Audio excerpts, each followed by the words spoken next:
अमुची प्रार्थनान, हेच अमुचे मागणी.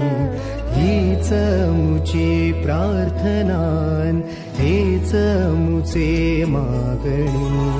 माणसाने माणसाशी माणसासम वागणे.